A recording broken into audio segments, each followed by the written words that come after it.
OK，首先咧就多謝仇語傳道啦，介紹我哋。首先要感謝仇語傳道來介紹我們。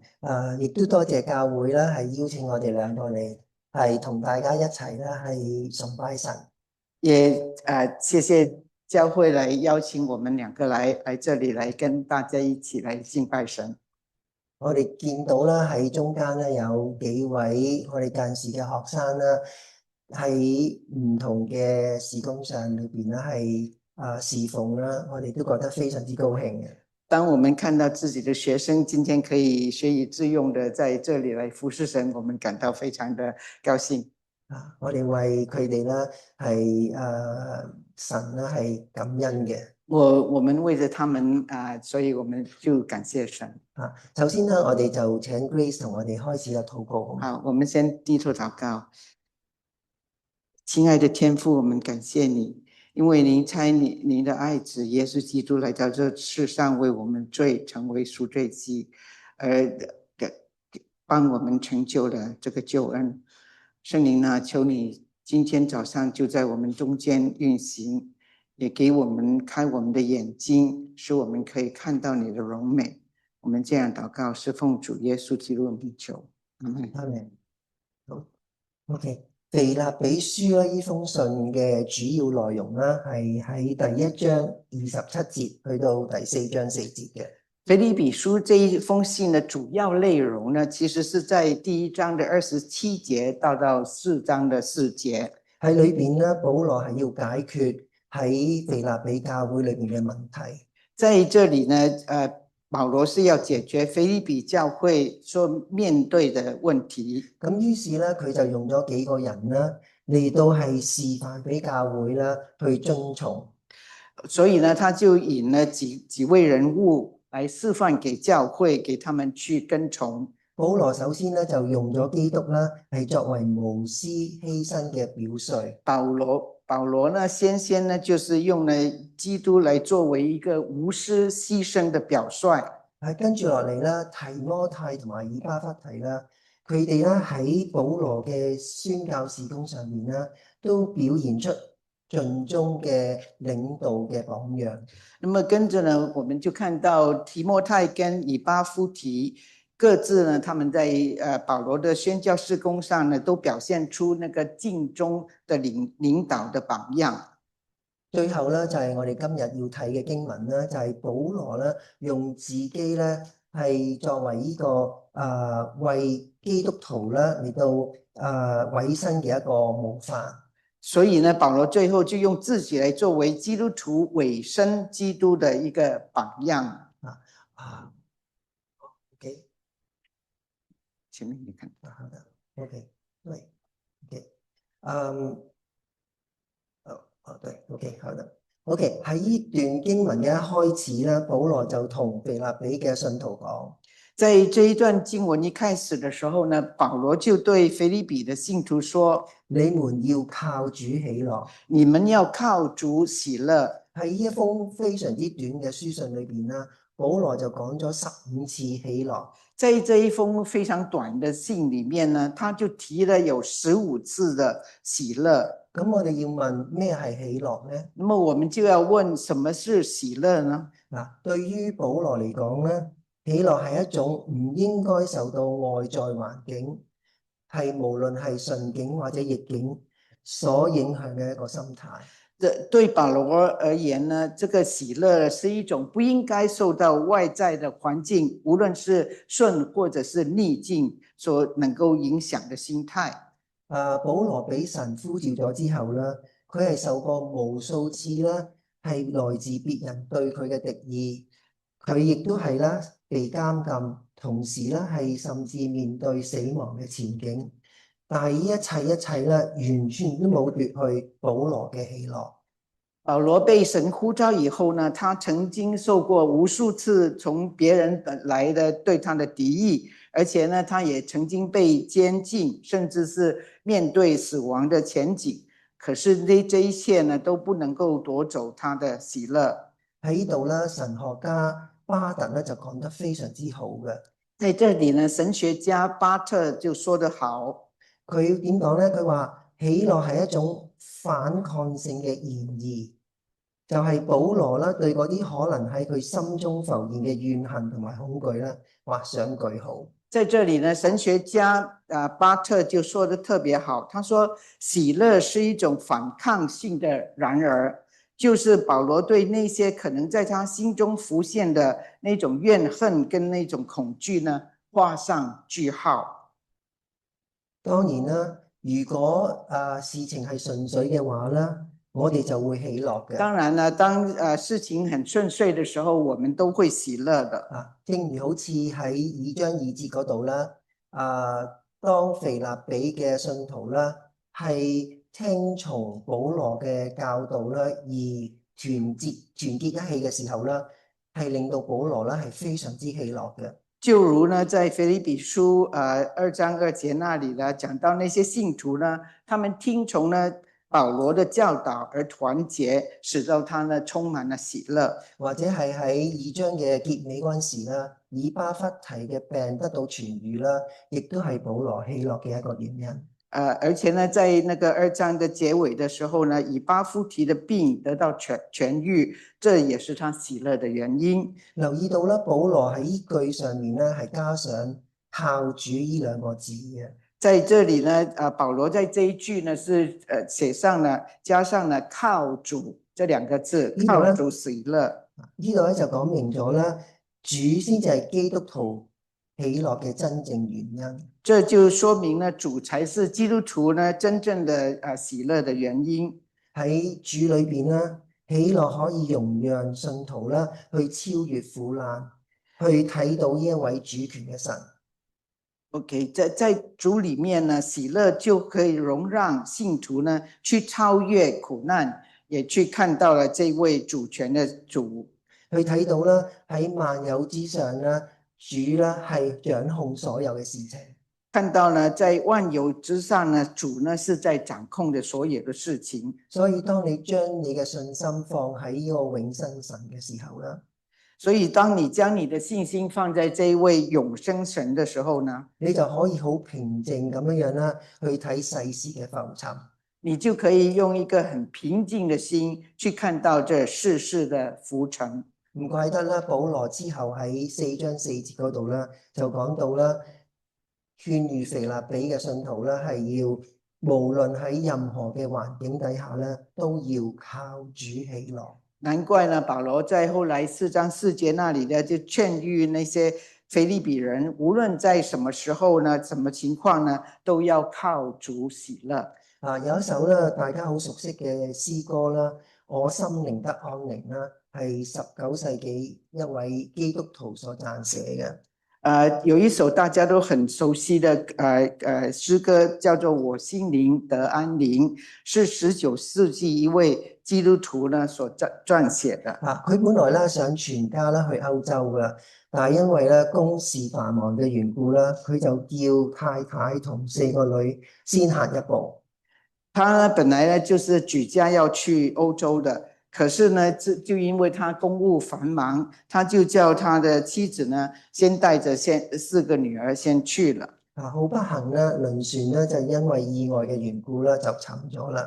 可是很不幸的時候呢，就是因為輪船因為意外呢，就在中途就沉沒了。而4個女呢，都係被意外嘅緣故啦，係死去啦。而4個女兒都死了，淨得啦佢太太係僥倖生存嘅，只有他的太太幸免於難。所以當佢咧趕到去同太太會合嘅時候咧，船就去到佢4個女遇溺嘅地方。那麼所以他趕去跟他太太會合的時候呢，那個船呢就經過他4個女兒遇難的那個地方。佢雖然咧有着呢個錐心之痛，但係咧佢對主嘅個信心係仍然毫不動搖。雖然呢，他有錐心之痛，可是呢，他對主的信心呢，仍然是絕不動搖的。受感之下呢，就寫咗呢一首非常優美嘅詩句。受感，亦都係咧之後咧被譜成為一首非常動聽嘅歌曲。受感之下呢，他就寫下了這一首非常優美的詩句，後來呢也被譜成這一首動聽的樂曲。咁喺第一節嘅最後啦，保羅咧就再三提醒啦腓立比嘅信徒啦，靠主喜樂嘅重要性。在這一節的最後呢，保羅一再提醒他們靠主喜樂的重要性。因為咧，當佢哋遇見危難同埋難題嘅時候咧，呢一份咧靠主喜樂嘅一個心態咧，就可以幫佢哋啦，係喺危難嘅當中咧，係可以保護佢哋，可以咧讓佢哋咧係站立得穩嘅。因為當他們面對危險和難題的時候，這個因為信靠主而得的喜樂呢，就能夠保護他們和使他們呢站立得穩。第二節嗰度咧，保羅一連用咗3次咧，係講到提防嘅。在第二節裡面呢，保羅就連用了3次，就是要講到要提防，係要顯示俾我哋知道啦，佢係非常之關注啦，腓立比教會啦正在面臨嘅一啲嚴重問題。這裡呢就顯示他是非常的關注腓立比教會正面臨着非常嚴重的問題。就係咧有一班啦係極為危險嘅異端者啦，係進入佢哋嘅當中。就是因為呢有一些非常危險的異端者呢，就進入了他們當中。所以咧佢要俾佢哋啦，即係俾翻腓立比嘅信徒啦，係嚴厲嘅警告。所以他要給腓立比的信徒呢有一個很嚴厲的警告。如果唔係咧，佢哋可能會變成啦呢一啲假教師嘅獵物。否則呢，他們就很容易成為這些假教師的獵物。保羅稱呼佢哋咧係犬類啊、作惡嘅或者行割禮嘅。那麼保羅呢就稱呼他們這些異端者為犬類、作惡的、行割禮的。咁佢哋係啲咩人呢？到底他們是什麼人呢？最通常嘅建議咧係有2個嘅。最通常的建議是有2個的。首先咧就係咧，佢哋係猶太教嘅宣教士。首先就是說到這些假教師呢，就是猶太教的宣教師。佢哋嘅教導咧就係咧，只係靠呢個律法啦，先至可以達到完美。他們的教導呢，就是說要靠律法才能夠達到完美。或者咧係猶太派嘅基督徒。或是呢，他們是猶太派的基督徒，佢哋咧係要靠呢一個割禮啦，先至可以得到義。他們就堅持要行割禮呢，才能夠的稱義。究竟佢哋係邊個呢？冇人知道。到底他們是誰呢？真是沒有人知道。我嘅睇法咧就係，我的看法就是，保羅啦刻意喺度咧提到呢啲假教師啦，係要作為一個負面嘅教材。保羅呢特意的點出這些假教師呢，來作為一個負面的教材。因為咧要同佢以下啦，保羅自己正面嘅生命同埋教導啦，係作出對比嘅。因為是要為以下他保羅的自己的正面的生命跟教導呢，做出一個對比。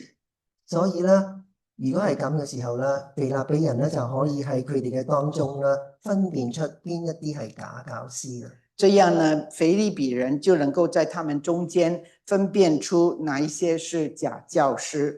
同嗰啲假教師咧完全唔同嘅咧，就係保羅同埋腓立比教會嘅信徒。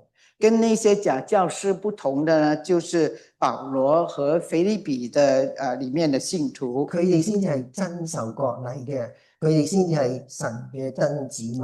他們才是那些真的受割禮的，才是神的那些真子民。喺第2節嗰度咧，保羅用咗一個3重嘅寫作手法啦，嚟到指出假教師嘅特徵。那麼在第2節那裡呢，他用3個特徵寫出假教師的特徵。同樣啦，喺度咧，保羅用同一個手法啦，係俾我哋睇到啦真子民嘅3個素質。那么现在在这里呢，保羅也是用同樣的手法呢，來寫出真子民的那個3個特點。第一咧就係佢哋嘅服侍動力啦，係嚟自於嗰位賜生命嘅聖靈。第一呢，就是他們服侍的動力是來自於那個賜生命的聖靈。佢哋咧只係會喺基督裏邊誇口嘅。他們只是會在基督裡面誇口。佢哋唔會以自己嘅身份或者咧自己事工嘅成就啦嚟到自誇。他們也不會以自己的身份或者是自己的事工的成就而自誇，而係會順服喺神嘅恩典同埋咧憐憫當中，卻會順服在神的恩典跟他的憐憫當中。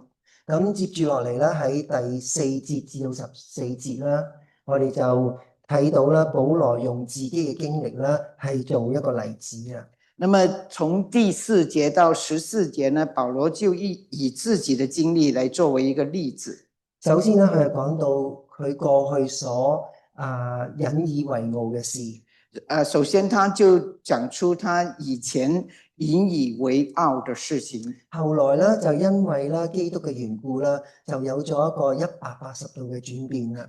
後來呢，卻因為基督的緣故，有了180度的轉變。最後咧，佢就講出佢嘅心願，同埋咧佢咧係對將來嗰個盼望。最後呢，他也說出了他的心志和對將來的盼望。咁好，咁我哋就而家咧睇一睇啦，保羅嘅過去啦。我們現在就看一看保羅的過去。OK，頭先啦。啱啱保羅先講到啦，神嘅真子民呢係唔會依靠肉體嘅。雖然剛剛前面呢，保羅就說了，神的真子民是不依靠肉體的。但係好奇怪嘅一件事咧，就係佢喺呢一節裏邊咧就指出佢更加可以靠肉體誇口。可是很奇怪的，就是保羅在第4節的時候就指出，他更是可以靠肉體來誇口的。咁究竟佢想講咩呢？到底他想要講什麼呢？咁其實保羅只不過係咧暫時將自己咧係放喺嗰啲假教師同一個層面上嘅。其實呢，保羅只是暫時將自己呢放在跟那些假教師的同一個層面上。以顯示出啦，佢喺呢一切咧都係比佢哋當中最傑出嘅啦，係有過之而無不及嘅。以顯示出他在他們在這一切事上呢，比他們當中最傑出的都有過之而無不及的。但係要留意一件事咧，就係佢立刻將自己咧從嗰個位置攞走，但是他就立刻的將自己從那個位置移走，係拒絕啦信靠自己嘅肉體。他是拒絕來信靠自己的肉體，係因為咧透過啦佢同復活主嘅相遇啦，佢發覺佢唔可能咧係從傳統得到啲咩嘢。因為呢，他透過他與復活的主相遇，他發覺他不能夠靠傳統得到什麼，亦都唔可以靠人嘅成就啦，係得到生命或者咧喺神面前稱義嘅。也不能夠靠人的成就獲得生命，或者是在神面前稱義，唯有係靠住基督嘅死同埋復活啦，先至可以得到呢一切嘅。唯有靠着基督救贖的死和復活呢，才能夠得到這一切。為咗咧係證實佢比其他嘅人啦更有資格誇口肉體嘅時候啦，佢就喺第5至到第6節嗰度啦，係講出佢嘅資歷啦。為了要證實他比別人更有資格靠肉體來誇口，他就在5到6節裡面列出他的資歷。保羅所列出嘅資歷清單啦，就同喺腓立比個地方啦發掘出嚟嘅羅馬榮譽碑文啦，係非常之吻合嘅。保羅他所列的那些資歷的清單呢，跟那些在腓立比出土的羅馬榮譽碑文呢所記載的非常的相似，就好似喺屏幕上邊咧，你睇到啦發掘嘅一幅圖片一樣啦。就好像你在那個屏幕上看到的那個發掘出來的那個圖片一樣。頭4項咧就講出啦保羅與生俱來嘅權利。前4項呢就講到保羅呢與生俱來的權利，而後3項咧就講到保羅個人嘅成就啦。而後3項呢就是講到他自己嘅個人的成就。最後咧，保羅咧就承認咗啦，佢係從律法嘅公義標準嚟講啦，係完全無可指責嘅。最後呢，保羅就承認，他從律法的公義標準而言呢，他是無可指摘的。因為佢遵守咗啦律法裏邊咧每一個細節嘅要求，因為他是遵守律法中每一個細節的要求。但係咧，保羅喺羅馬書第7章嗰度咧就講出咗律法嘅缺點啦。保羅呢也在羅馬書第7章裏面就講出了律法的弱點。佢係可以使人知罪，但唔可以改變人心。他是可以使人知罪，卻不能改變人心。如果今日咧，我哋要列出一張自己嘅清單，如果我們今天要列一張自己的榮譽清單，我哋會寫啲乜嘢啊？我們會寫些什麼呢？我哋會寫啲咩啊？我們會寫什麼呢？係咪已經信主幾多年呢？是不是寫說信主有多少年呢？係屬於某一個大嘅宗派呢？屬於某一個大的宗派的，喺基督教嘅家庭長大，甚至咧一家3代都係傳道人，在一個基督教家庭裡面長大，甚至是一家3代人都是傳道人呢？或者係咧從細個咧都喺基督教嘅學校讀書，或者咧喺神學院讀過添。從小呢就在基督教的學校讀書，甚至呢是讀過神學，有11奉獻，亦都繼續有11奉獻，亦都係冇不良嘅嗜好。有11奉獻，而且呢沒有什麼不良的嗜好。喺教會侍奉，在教會有侍奉，係教會嘅領袖，是教會的領袖，甚至咧喺基督教嘅機構嗰度咧係做董事添，甚至是在基督教的機構裡面做董事，或者平時咧時常都喺社區裏邊做義工，或者呢平常呢也是在社區裡面做義工的。呢一切咧，從人嘅角度嚟睇咧，或者都係值得誇口嘅。這一切呢，從人的角度來看呢，或者也是值得誇口的。但係咧，我哋需要注意嘅咧，就係咧，神是否看重呢一啲咧？可是我們更要關注的就是神是否重視這一切呢？喺神嘅面前咧，人真係冇咩可以自誇嘅。其實，在神的面前，人真的沒有什麼是值得誇口的。有咩唔係神？我哋喺神嗰度所領受而來嘅咧？有什麼我們不是從神那裡而領受到的呢？我哋嘅生命氣息、聰明才智、人生嘅機遇，有咩唔係神嘅恩典呢？我們的生命氣息、聰明才智、人生的際遇，有什麼不是神的恩典呢？仲有啦，神所看重嘅啦，還有呢，神所看重的，永遠都係人嘅內心，永遠都是人的內心，而唔係人嘅外表，而不是人的外表。咁好快咧，我哋就睇到保羅嘅現在啦。我們很快就看到保羅的現在了。雖然咧保羅係非常之自信嘅，雖然呢保羅可以非常的自信，而且咧佢係喺佢嘅宗教嘅傳統同埋成就啦，係引以為榮嘅。而且呢，他也以自己的宗教傳統跟他的成就為傲的。但係咧喺第7至到第8節咧，你會睇到保羅嘅反應咧係剛剛係相反。但是在第7到第8節呢，保羅的反應卻是剛剛相反的。以前咧佢睇為有益嘅咧，而家咧就睇係有損嘅。以前他看為有益的，現在都當作是有損的。佢甚至咧認為萬事咧都係廢物。他甚至認為萬事都是垃圾。生命裏邊咧有啲咩係重要嘅咧？其實係取決喺個人嘅觀點。其實生命中有哪一些東西是重要的，都是取決在個人的觀點。因住基督嘅介入啦，保羅嘅生命咧又有天翻地覆嘅改變。因着基督的介入，保羅的生命是有了天翻地覆的改變。以前咧佢認為寶貴嘅嘢啦，而家對佢嚟講咧係毫無價值嘅。以前呢，他認為是寶貴的東西呢，現在對他來說卻是毫無價值的。保羅願意捨棄佢以前嘅優勢，正正咧係要嗰啲事物咧係阻礙佢降服喺基督。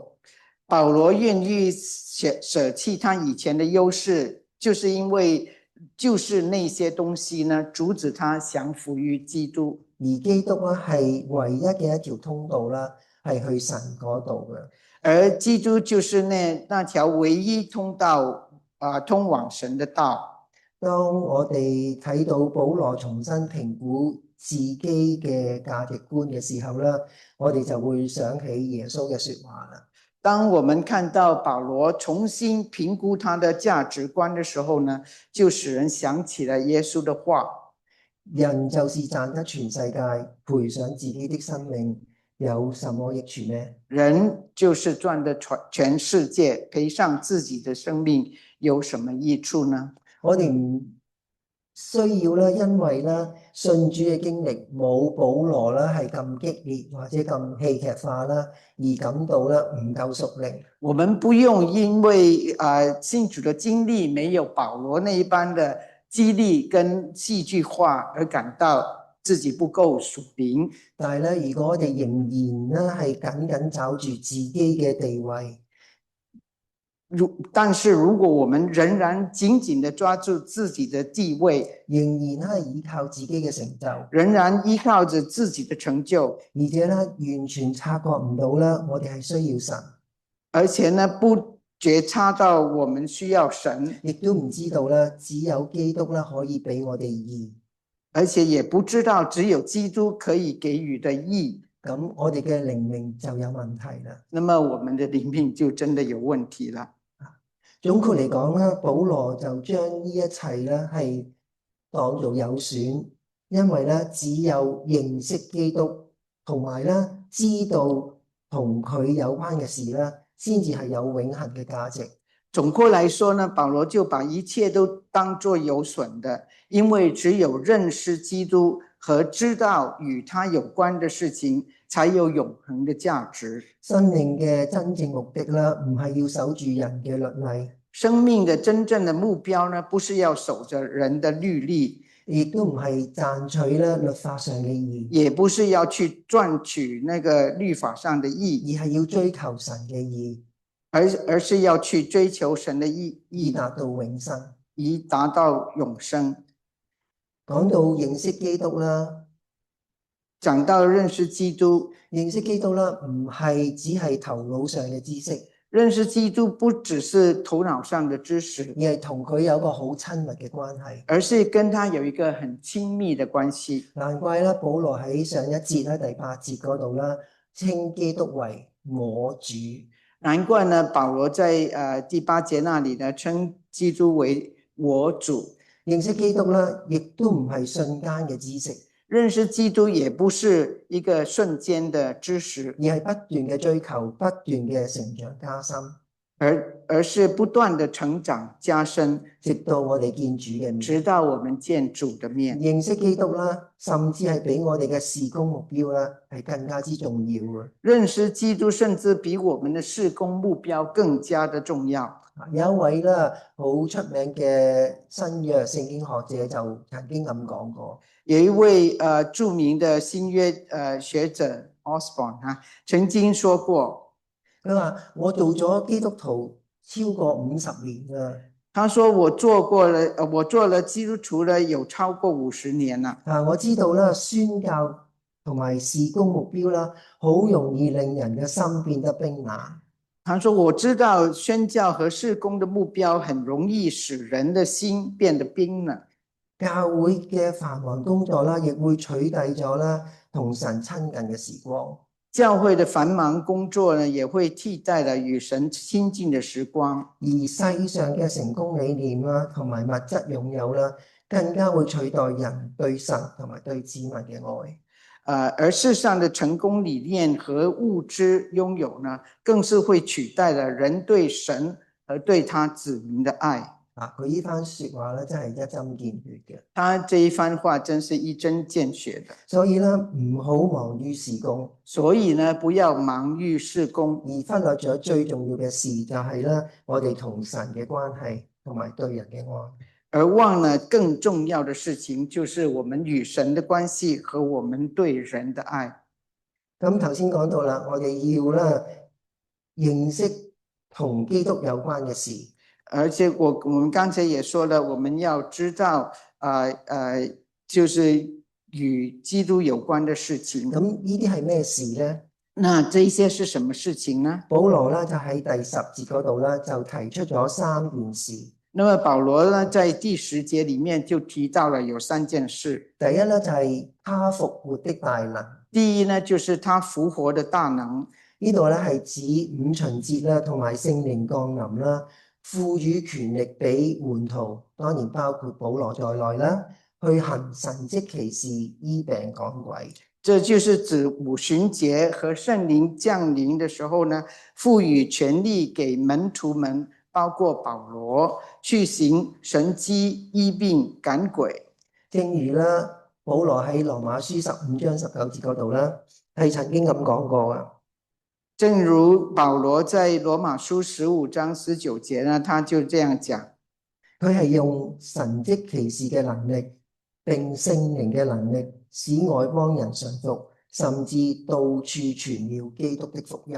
他是用神蹟奇事的能力，並聖靈的能力，使外邦人信服，甚至就是到處傳了基督的福音。第二咧，保羅就講到係與主嘅苦難有份啦，嚟到作為佢侍奉嘅印證。第二就講到說與主的苦難有份，來作為他侍奉的印證。意思就係啦，保羅啦係要去同樣承受耶穌喺事工上啦，曾經承受過嘅苦難。意思就是保羅要去同樣的承受耶穌在事工上曾經受過的苦難。喺哥林多後書11章24至29節啦，我哋睇到啦，保羅列出咗啦，佢為事工嘅緣故啦，曾經經歷過嘅苦難。保羅在林後11章24到29節就列出了他為事工的緣故呢，曾經經歷過的好多的苦難。咁第3呢，就係講到效法他的死嘅。第3就是講到效法他的死。呢度咧並唔係講到咧保羅預計自己咧就好似基督一樣啦，係會被釘死在十字架上嘅。這裡並不是說保羅預計自己會像基督一樣被釘死在十字架上，因為佢身為羅馬嘅公民啦，就已經可以排除呢個可能性。因為他身為羅馬公民呢，就會排除了這個的可能性。希臘文嘅動詞咧係用一個現在式嚟到係描寫出嚟嘅。希臘文呢的動詞呢是用一個現在式的來描寫出來的。喺度講到咧，佢保羅咧係不斷咁仿效基督嘅樣式，就是在強調保羅呢正在不斷的仿效基督的樣式。保羅喺哥林多後書4章9至11節啦，都係咁講嘅。保羅在林後4章9到11節也是這樣說，身上常帶着耶穌的死，使耶穌的生也顯明在我們身上，因為我們這活着的人是常為耶穌被交於死地，使耶穌的生在我們這必死的身上顯明出來。身上常帶着耶穌的死，使耶穌的生也顯明在我們身上，因為我們這活着的人是常為耶穌被交於死地，使耶穌的生在我們這必死的身上顯明出來。睇完保羅講到呢3件事嘅時候啦，我哋諗一諗，看完了保羅講到這3件事的時候，我們就要想一想啦。喺我哋嘅生命裏邊，有冇經歷過聖靈嘅大能？尤其是喺我哋嘅事工上面咧，在我們的生命裡面，有沒有經歷過聖靈的大能？尤其是在我們事工上面。第二件事咧就係、當我哋喺侍奉當中啦，係經歷苦難嘅時候啦，我哋嘅反應又係點咧？第二件事就是在我們侍奉的時候呢，經歷到苦難的時候，我們是怎麼樣的反應呢？最後啦，當我哋受到委屈嘅時候，滿肚子氣嘅時候啦，耶穌嘅死對我哋有咩意義呢？最後呢，就是當我們受到委屈的時候，就是非常氣憤的時候呢，那麼耶穌的死對我們又有什麼意義呢？喺第11節嗰度啦，保羅就講：這樣我也許可以從死人中復活。那麼在第11節裡面就說，保羅就說：這樣也許我可以從死人中復活。保羅喺度咧，好似有唔係好肯定嘅意思。保羅在這裡好像有不太肯定的意思，但係咧喺哥林多前書15章22節咧，保羅明明講到咧，死人係要復活嘅。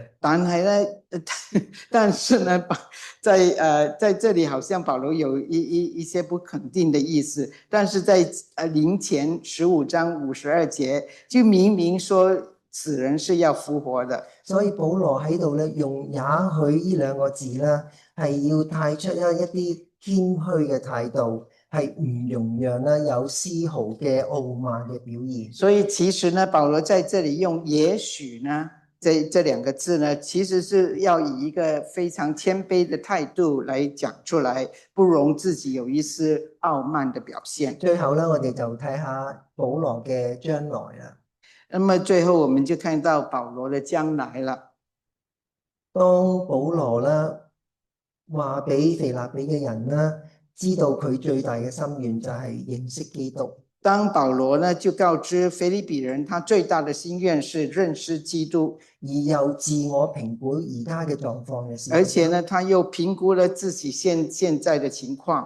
佢立刻就否認自己咧已經係達到咗個目標啦。他立刻就否認他是已經達到了那個目標。保羅仍然咧都未掌握到基督嘅全部重要性。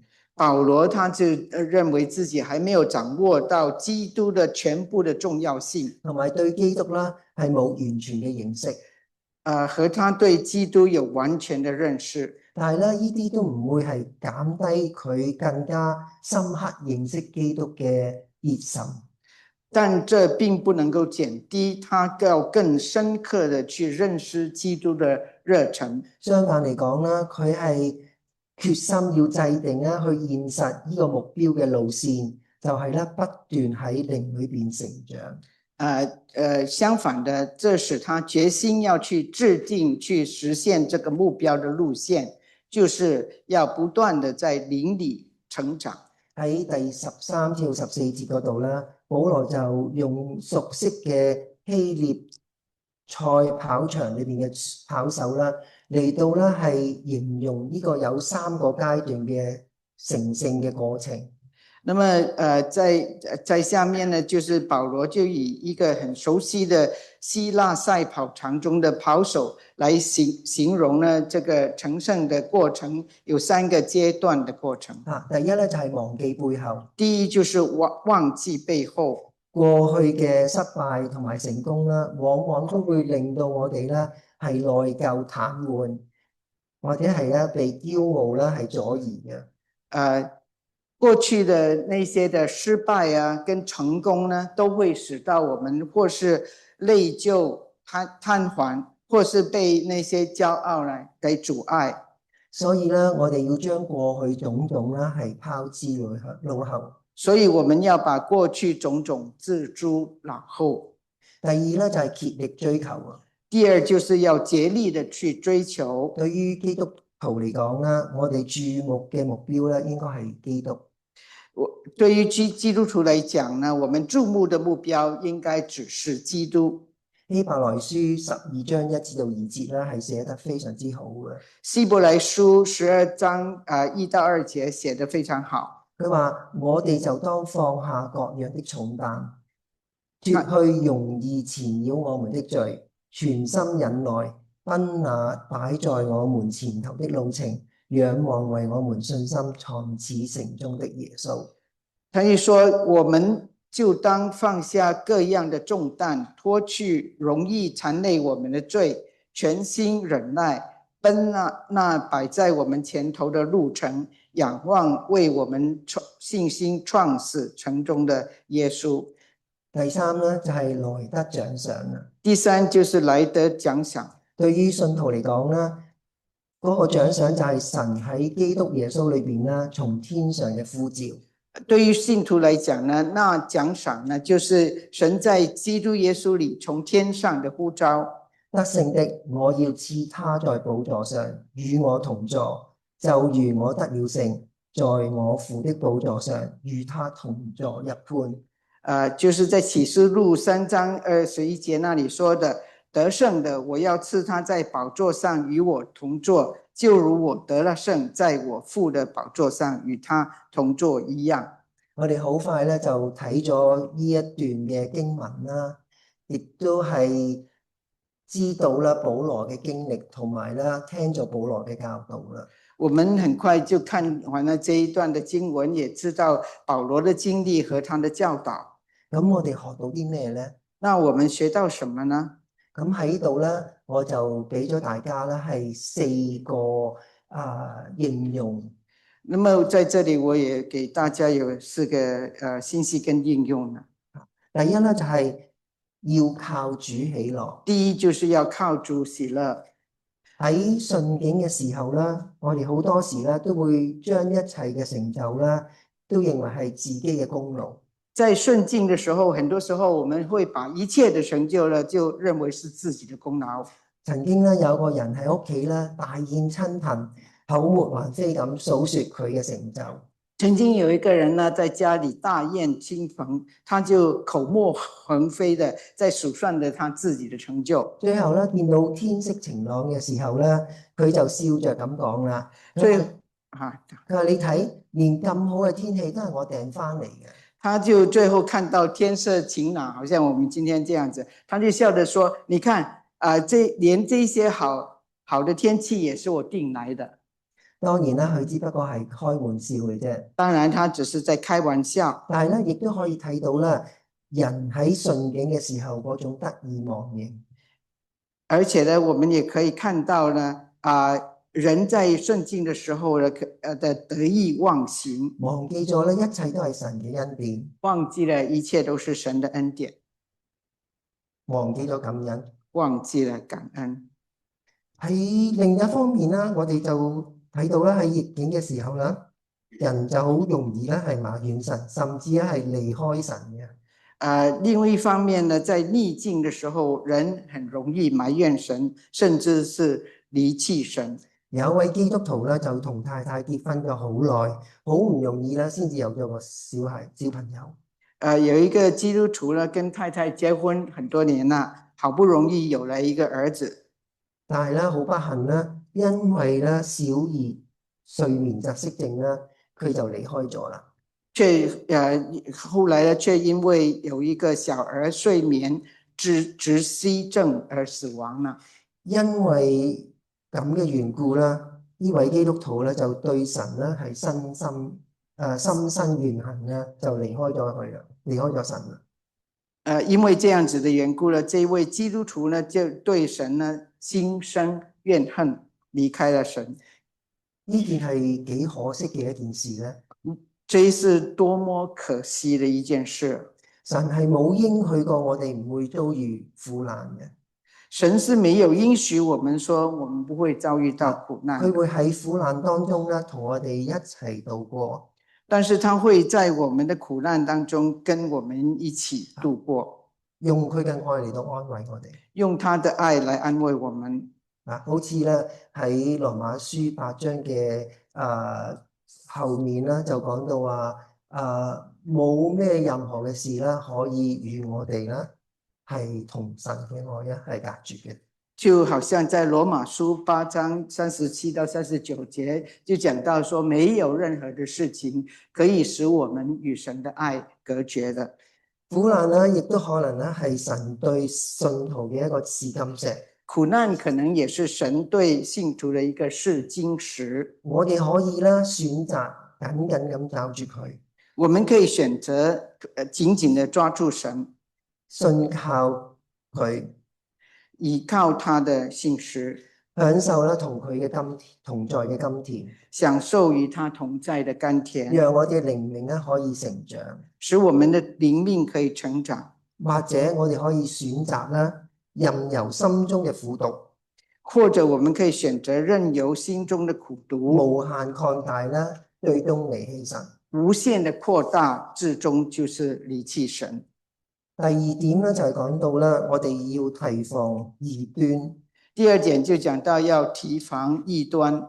講到異端啦，我哋今日所面對嘅啦，同初期教會所經歷嘅啦，係有過之而無不及嘅。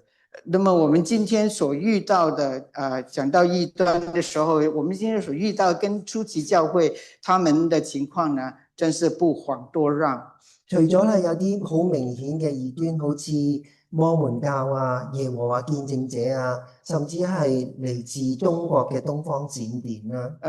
有一些很明顯的異端，就好像摩門教啦、耶和華見證者啦，甚至我們中國也有東方閃電啦，這些。亦都有一啲咧係唔傳純正福音嘅，好似用錢同埋成就啦嚟到吸引人嘅成功神學。甚至呢，就是有一些是用一個傳不純正的福音，就好像用金錢啊、成就來吸引人的成功神學。而佢哋咧絕口都唔會講到啦，基督徒應該有嘅品格、神嘅公義同埋聖潔。而他們卻絕口不提神所要求基督徒應有的品格和神的公義跟聖潔等等。所以弟兄姊妹，所以弟兄姐妹們，喺呢個末世裏邊咧，大家要提防異端邪說，因為咧我哋要扎根喺神嘅話語嗰度啦，先至可以懂得分辨是非嘅。所以大家在這個末世裏面，大家要提防這個異端邪說，也要扎根在神的話語上，所以我們才可以分辨是非。第三咧就係我哋要效法保羅啦。第三就是要效法保羅。保羅咧自從遇見咗基督之後咧，佢就決意委身基督，係視萬物為糞土，為咗係要得着基督嘅。保羅自從遇見基督以後，他決意要委身基督，而且視萬物為糞土，為了要得着基督。但係咧，對今日信徒嚟講啦，聽起嚟咧實在有啲為難嘅。但是這對於今天的信徒而言呢，聽起來實在有點為難。係咪我哋唔要去返工養家活兒呢？是不是叫我們不要去工作以養家糊口呢？金錢同埋物質係咪咁可怕？係咪必須要抗拒嘅呢？金錢與物質是否都是邪惡的，必須要抗拒呢？相信保羅嘅意思唔係咁。相信保羅不是這個意思。其實咧，我哋喺地上嘅職業啦，都係神所呼召我哋去做嘅。其實我們在地上的職業呢，也是神呼召我們去做的。正如啦，神呼召啦，傳道人同埋宣教士一樣。正如他呼召傳道人啊、牧師啊，跟那些宣教士一樣，同我哋啦，係要我哋啦喺唔同嘅崗位上高啦，係榮耀佢。他是要我們在不同的崗位上去榮耀他。所以咧，我哋應該要盡我哋所能啦，係做好每一份工作。所以我們應該盡我們所能做好每一份工作。我哋嘅目標咧係要喺崗位上高啦，係要將基督彰顯出嚟。我們的目標是要在我們的崗位上把基督彰顯出來，同埋咧用我哋辛勞啦而得嘅去照顧好自己嘅家庭。同時呢，用我們辛勞所得的去照顧好自己的家庭。保羅認為咧，我哋嘅目標啦，應該係喺生活嘅每一個層面上高啦，係將基督放喺首位。保羅認為我們的目標應該是要在生活的各個層面呢，都能夠將基督放在首位。然後咧，其他一切咧都會水到渠成。那麼其他的一切呢，就會水到渠成。我哋咧亦都會喺每一個崗位上高啦，都做得好好，成為咧更加稱職嘅人。我们也會在各個崗位上做得更好，成為稱職嘅喺人。度喺度或者講講啊，崗位咧唔單單係指我哋嘅職業，呢個仍然咧都係可能講到話啦，我哋嘅或者係身為丈夫啊，身為父親啊，身為弟兄啊，我哋都要喺呢啲唔同嘅崗位上高啦，都要更為稱職嘅。這個崗位呢，不單單只是在講職業上面的，也是我們的身份。比如說我們在家裏可能是一個父親、一個丈夫、一個妻子，或者是一個弟兄，在教會裏面，都是在各個不同的這一些的扮演的身份上面呢，都是要做一個稱職的人。因為咧，當基督喺我哋嘅生活每一個領域嗰度改造我哋嘅時候咧，呢個先至係我哋真正嘅收穫。因為當基督在我們生活的每一個領域改造我們的時候呢，這便是我們真正的收穫。最後咧，我哋講到咧委身同埋咧榜樣啦。這最後呢，就是講到委身跟榜樣。保羅喺反思自己嘅以基督為中心嘅生命同埋啦事工之後啦，佢就勸信徒咁講。那麼保羅在反思自己以基督為中心的生命跟他的事工以後呢，就勸喻信徒們，佢話如果佢哋想知道咧要如何委身嘅時候咧，就要留意保羅同埋咧照着保羅嘅榜樣所行嘅人。